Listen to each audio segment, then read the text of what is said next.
innocence, and father's advice. I grew up believing my father was my strongest pillar of strength.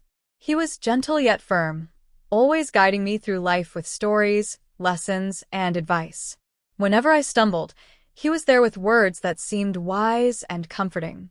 To me, he was more than just a parent. He was a mentor, a friend, and the one person whose approval meant everything.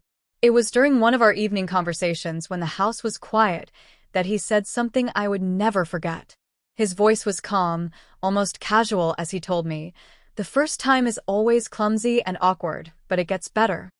At first, I thought he was speaking about life in general, how new experiences are difficult before they become easier. I nodded, thinking he was sharing yet another piece of fatherly wisdom. But there was something in his tone that unsettled me. It wasn't just what he said, it was how he said it. His words lingered in my mind, heavy and confusing. Why did they sound so personal? Why did they make my heart beat faster? Not with comfort, but with unease. I wanted to believe it was harmless. After all, he was my father. Fathers were supposed to prepare their children for the world, weren't they? Still, the phrasing felt strange.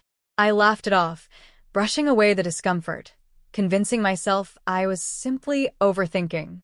But deep inside, a small crack had formed in my trust.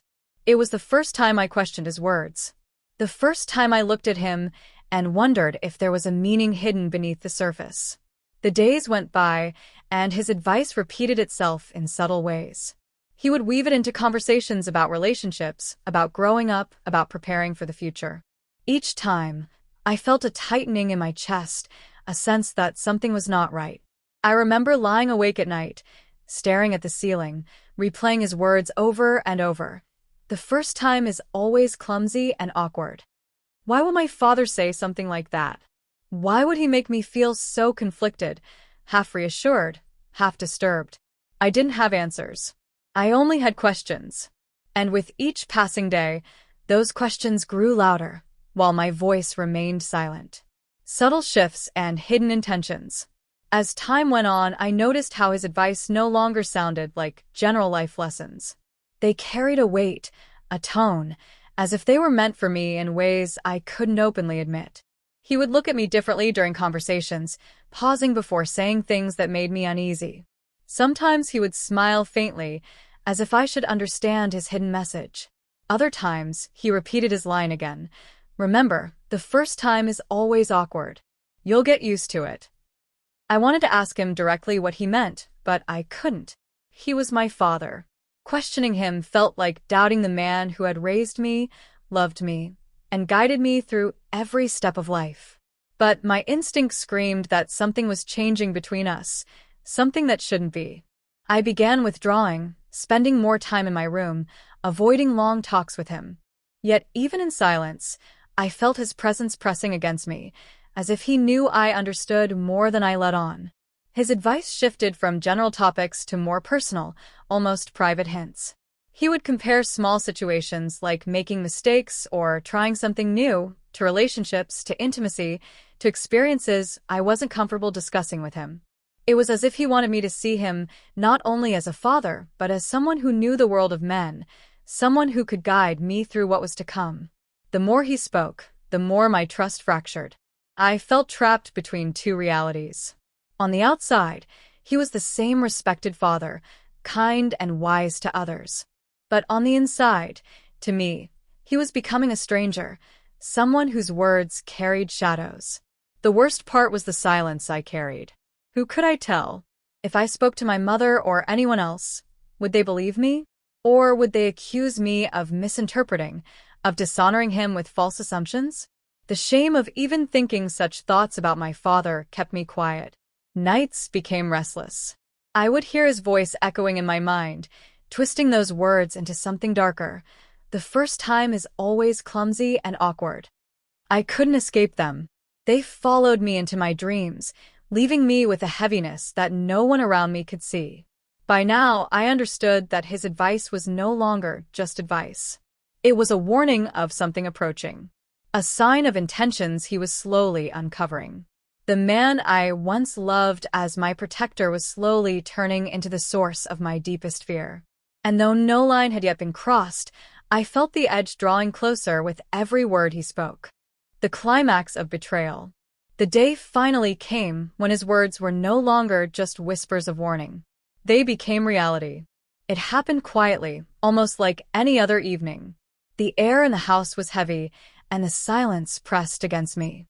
My father approached me with the same calm expression he always wore, but this time, his presence carried something different, something I could no longer ignore. He sat close, too close, his voice low and careful, almost rehearsed. Again, he said, "Remember, the first time is always clumsy and awkward. But it gets easier." His eyes locked with mine, and in that moment, the truth I had been avoiding became painfully clear. These were not the words of a father guiding his child. They were the words of a man preparing to cross a line that should never be crossed. I froze. My body stiffened. My heart raced so fast I could hear it in my ears. 1,000 thoughts flooded my mind. I wanted to run, scream, push him away, but I didn't. I couldn't. Fear wrapped itself around me like iron chains. The betrayal unfolded slowly, painfully. He was gentle in his own twisted way, almost as if he believed he was teaching me something, guiding me through an experience I was never meant to have with him. His words echoed in my mind with every moment, clumsy and awkward at first. Tears welled up in my eyes, but I stayed silent. I couldn't recognize the man in front of me. This wasn't my father. This was someone else, someone who had stolen the image of the man I loved and twisted it into something cruel and unrecognizable. The pain I felt wasn't only physical, it was emotional, spiritual, something much deeper. It wasn't just the betrayal of a parent. It was the destruction of trust, the shattering of love, the collapse of everything safe and familiar. When it was over, I sat in silence, staring into nothing. He acted as if nothing had happened, as if it was all normal. He even smiled faintly, like he had passed on some lesson. But for me, everything inside was broken. That night, I wept silently into my pillow. The phrase "first time" haunted me like a curse. What he had taken from me could never be returned. What he had done could never be forgiven. The father I once adored was gone forever, replaced by a memory I wished I could erase. Aftermath and silent scars. Life after that moment was never the same. On the outside, everything appeared normal. He carried on with his life, with his role as father, husband, and respected man in the community. But for me, nothing was normal again. I learned to wear a mask, to smile when I needed to laugh when others expected it, to act as though my world hadn't been destroyed in silence. No one knew the truth. No one saw the shadows in my eyes or the weight in my heart. I couldn't tell anyone. How could I? Who would believe me if I said that the man everyone admired, the man who provided and protected, was the same man who betrayed me in the most unforgivable way? I feared being blamed, being silenced, or worse, being told that I had imagined it all. So I kept quiet. But silence comes with a cost. It eats you from the inside out. Nights became long and sleepless. I replayed his words over and over, hearing them as though he whispered them in the dark. The first time is always clumsy and awkward. They were no longer advice. They were a weapon, a wound that cut deeper each time I remembered. I began to see life differently. Trust became fragile. Love felt dangerous. Even innocent kindness from others made me suspicious. My ability to feel safe was stolen, leaving me adrift in a world where even family could not be trusted.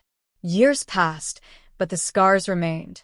I grew older, wiser, stronger in some ways, but weaker in others. The betrayal shaped me, carved me into someone who had survived, but who would never be the same. Sometimes I look back and wonder if I could have stopped it. If I could have screamed louder, fought harder, or told someone sooner. But those questions are endless, and the answers never come. What I do know is this: betrayal by a stranger hurts, but betrayal by family destroys something far deeper. It kills the innocence of love, the purity of trust. It leaves scars that time cannot erase. Today, I share this story not because it heals me, but because silence is heavier than words.